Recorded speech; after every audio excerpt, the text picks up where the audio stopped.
Welcome to the Storytellers, the radio show and podcast that features those who choose to leave their mark on the world through the art of story.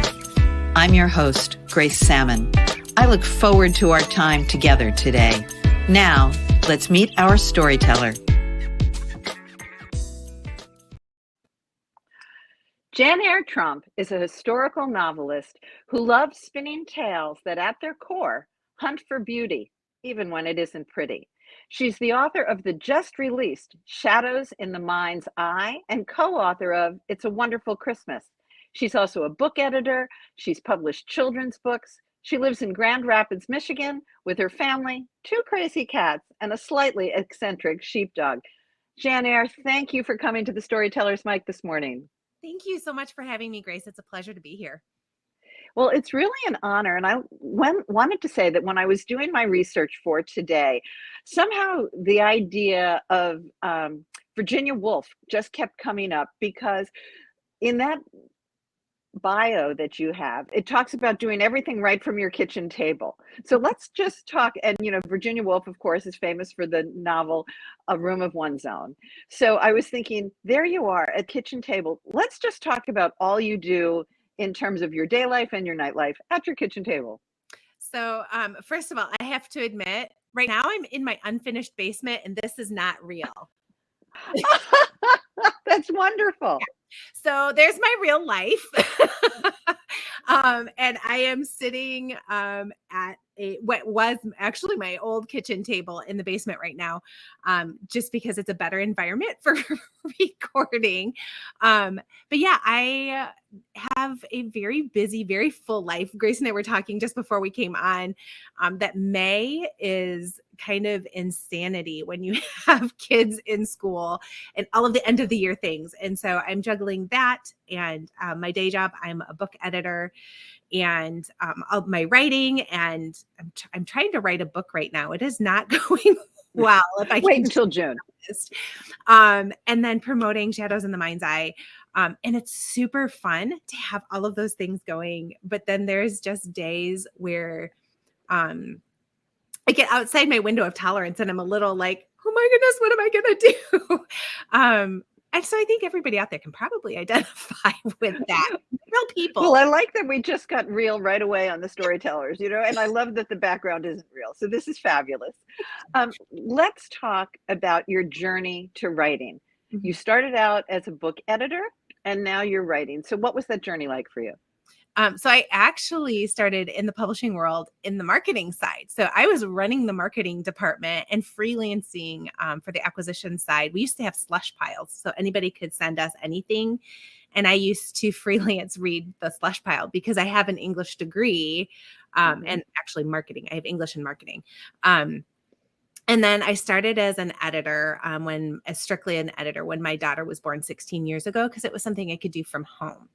And so I've been editing for 16 years. And at some point, my boss, my managing editor, said to me, you should try writing a book. And so I wrote kids' books at first because that was the stage my kids were in. But now that they're a little older, he was like, so where's the full-length novel? So Shadows in the Mind's Eye, which is the one that just released. With a beautiful cover. Hold that up because I just think it's such a beautiful cover. I'm like trying to figure out how to do this. I'm crazy over here. But that is actually the second novel that I wrote. So the first novel, it takes place in Burma during World War II. And it's just a little bit harder sell because of the location. And so then I have an agent. I went through the same process that everybody has to go through in order to be published. I got all kinds of rejections from agents, from publishers. And then I ended up signing with Kriegel, and it's been an amazing experience to be published. I love being edited, which is kind of a crazy thing to say, but it's getting the outside perspective that I know is so necessary. As an editor myself, I know it's really necessary, and it just makes your books sparkle and shine. It really does. And yours does sparkle and shine. I'm just starting it, so I might be 8 chapters in, but I love the way I'm so quickly engaged. So tell everybody about Shadows in the Mind's Eye, because it's going to be a great read. Oh, thank you so much. I appreciate it. So Shadows in the Mind's Eye is just post World War II. It takes place in the hills of Arkansas. So the Ouachita Mountains are actually a part of the Appalachian chain of mountains. And so what happens is Sam comes home from the Pacific, and he has what we would now call PTSD. Back then they called it battle fatigue. And I always say it like you could take a nap and get all better. It's so dismissive. Yep. I hate that designation. Even saying it now, I like. Well, it's an interesting thing though too, because unlike today, soldiers went forever. They went for years. Now, they go, they come home, they get deployed again. So they still have that time in theater, which is another term I hate. It's right. Like, oh, I'm going to theater. But yes, that combat fatigue is such an important part of this story. Yeah. So go on. No, you're fine. So Sam comes home. He's got battle fatigue, and he has a young family. So he's married, and there is romance in it, because when he comes back, he and his wife Annie assume that everything's going to go back to normal, because what else would you assume at that point? And it doesn't. And so it's them relearning to love one another is a big theme of it. But Sam is really broken. And the area where the book takes place is Hot Springs, Arkansas. And during that time frame, Hot Springs, Arkansas was the largest illegal gambling site in the nation. So you had gangsters from Chicago coming down, gangsters from New York coming down, but then you also had all of the Hollywood elite coming down. You had because of the hot springs there, you had all of the major athletic heroes coming down. So Babe Ruth was one prior to the World War II era, but Babe Ruth was coming down. So it's this whole weird mix of people in this one small town in the Ouachita Mountains. So you have Sam coming home. He's got battle fatigue. He's kind of a little like he's reacting strongly to things, and he's having nightmares, and he starts seeing things up in the hills and nobody else sees it. And so you're kind of wondering, is it his battle fatigue that's making him really, really dangerous? Or is he actually seeing criminal elements up in the mountains? And so you don't know if Sam's the real danger to his family or if there's really criminal elements that are very dangerous for Annie and their little 3-year-old little girl. It's so intriguingly told. And what I like is that you have the point of view of Sam and Annie, but you also capture beautifully, I think, that when something bad happens in a family, it could be the PTSD, it could be mental illness, it could be cancer. Everybody is sick, if you will. Everybody is affected. I used to say that when my mom had cancer, obviously her journey was very different, but all of us got it, So two things. How did you pick that unique, intriguing spot? And then how do you get that sensitivity to that everybody is so affected? So how I found the spot is kind of a funny story. So my really good friend, her name is Sarah DeMay, she and I were chatting, and I had the basic idea for the book, but I needed a small town location. And I'm like, I don't know where to put it. I'm not sure what I want to do with it. And she's like, well, I've got my family is from small towns in Arkansas. And I'm like, Arkansas is kind of a unique place. So, and they literally, I was just looking to see if I still had the book. I don't have it next to me. They literally had a book of all of their history. And it was like, this is kind of fantastic. So I read through the book, and that's where I found Hot Springs. And I hadn't had like the mob influence. I hadn't planned any of that until I got the location. So I had the issues of PTSD and the struggle there, but I didn't have the mob element until I had my location. And that was a super fun find. And then for the second question, like, how did I figure out the sensitivity? So this book has been it's a long time coming, because I started writing the book, oh gosh, it's been 4 years now that I started writing the book. I was about halfway through. And then my daughter, who was 12 at the time, got really, really sick. Like we almost lost her multiple times. And the doctors didn't know what was wrong. They didn't know anything. And so I have a little bit of childhood trauma, PTSD from my childhood trauma. And that all came roaring back for me as I watched my little girl fight for her life, you know?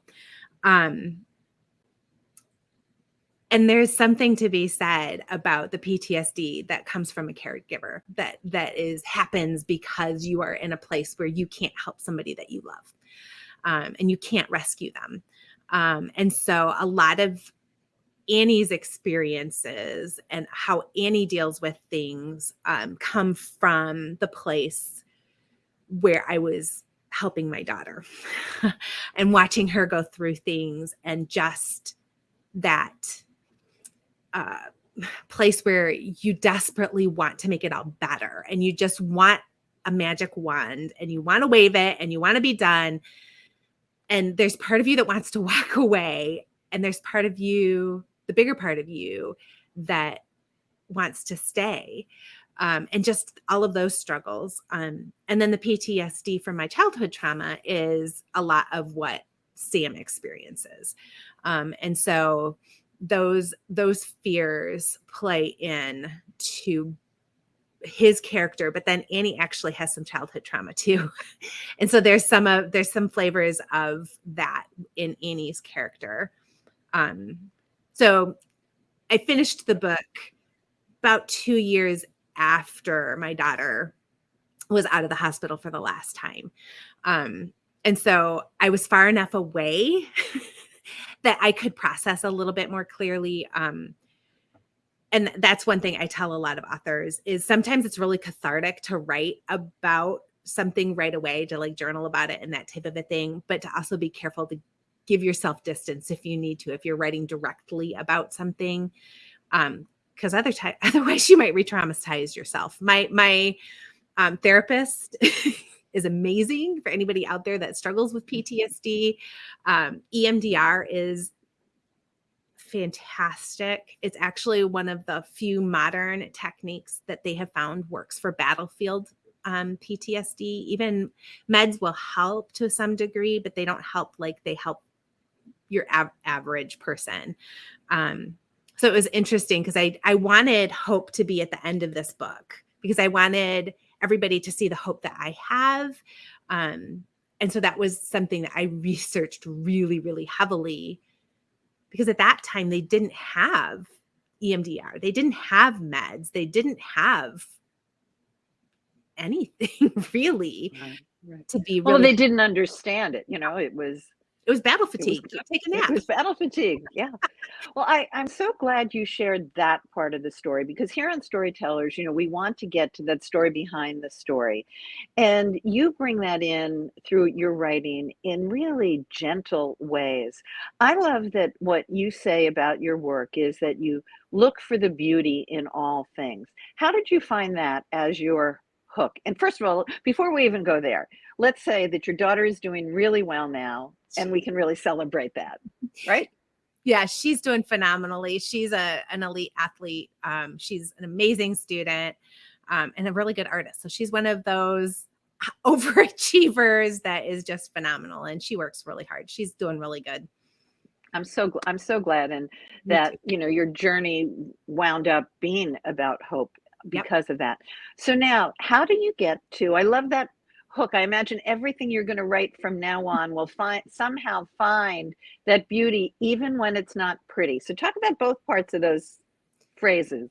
Yep. So I am somebody that strongly believes that there is beauty in everything, even when it's really hard to find. And the thing is that sometimes beautiful things are ugly too. And so when I originally, way back when I started blogging, my blog was Beautiful, Ugly Me. And there are beautiful things, even when it's ugly and it's just me.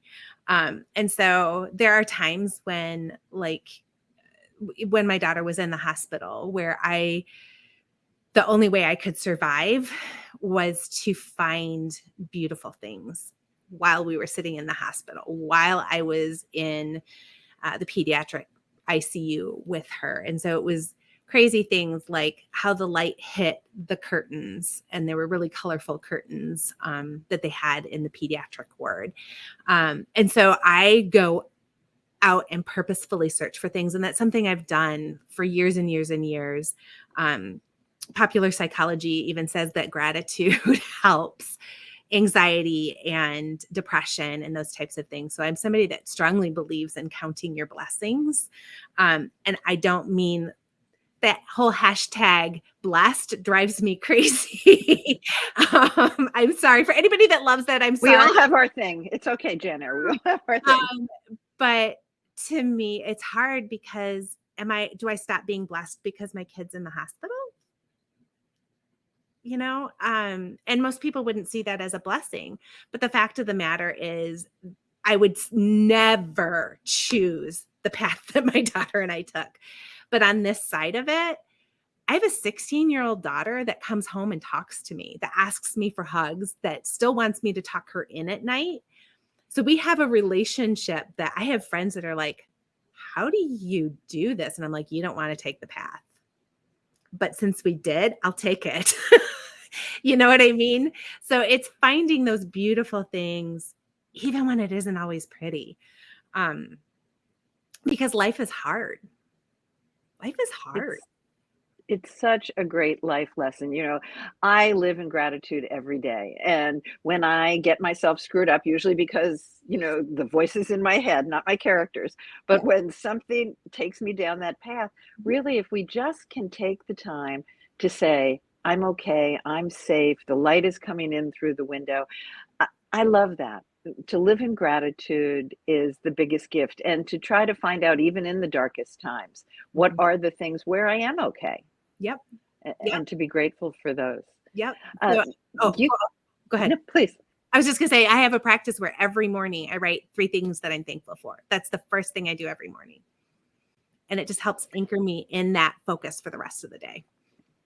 I have a friend who was in a dark place, and she knew she was supposed to be grateful, and she'd go to the beach and she would write down sand, sand, sand.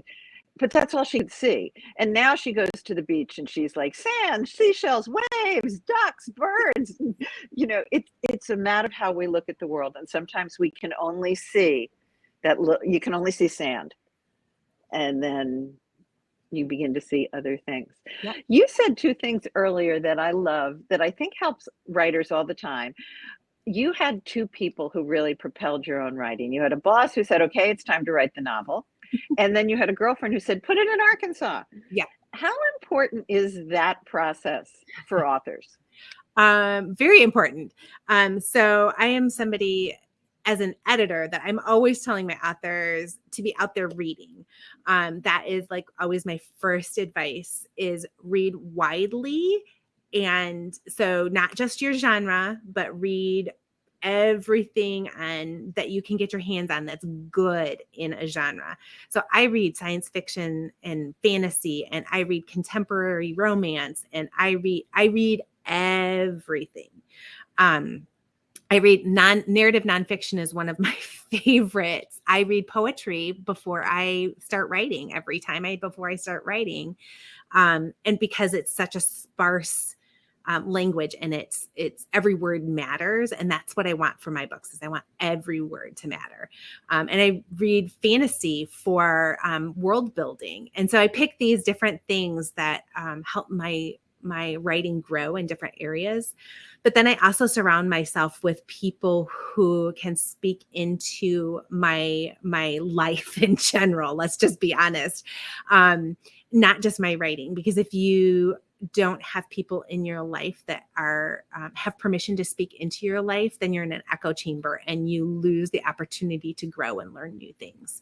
And frankly, I'd rather be dead then. If I stop growing and learning, it's not worth it, because then it's boring, you know. So I have my girlfriend, Sarah, who I bounce a lot of ideas off of. I have a couple of writer friends. We use modern technology. We use Marco Polo, which is an app that is like a video chat. And then we also use Voxer, which is just audio. And it's like a walkie-talkie. It's kind of crazy. But you can leave the message and then you can get back to the people as soon as you have a chance. And so we brainstorm that way and I get feedback. One of my brainstorm partners lives in Australia. And so it's a super fun way to do it. A lot of people have people that read whole manuscripts for them. I don't have that. We're all just too busy to do that. But I do have like points where I check in with people, and I'll have friends or experts in a particular area read sections. And I really highly recommend that type of thing as well. So where can they find your book? Where can they find out more about you? I can't believe our time is up. I love chatting with you today. So I'm going to hold the book up again. So this is Shadows in the Mind's Eye. It's available wherever books are sold. If you're looking for a great place to pick it up, I think bookshop.org right now still has it on sale. And they give 80% of their profits to indie bookstores. So I always like to support my independent bookstores if I can. So hop over there and grab a copy, but it is available on Amazon and Barnes & Noble, Books A Million. It's actually in Barnes & Noble and Books A Million stores right now. You can find me, as long as you can spell my name, you can find me. It's kind of my running joke because it is an unusual name. But JanyreTromp.com is my website. I'm on Instagram. Instagram is my happy place. I'm a photographer too. So you'll see a lot of cool, me searching out the beautiful, even when it isn't pretty, on Instagram. If you're a writer, I give a lot of writing tips on Twitter. You can pop over there. I'm Janyre Tromp there, and pretty much everywhere else too. So, Janyre, thank you for being with me today. I loved hearing about your story. Thank you so much for having me, Grace. This has been a copyrighted episode of The Storytellers by Grace Sammon and Authors on the Air Global Radio Network. Thanks for being with me. That concludes this episode of The Storytellers. I'm so glad you could be part of the story today. I hope you share the stories, tell your own, and come back for another episode. Because when our stories are told, everything changes. I'm Grace Sammon.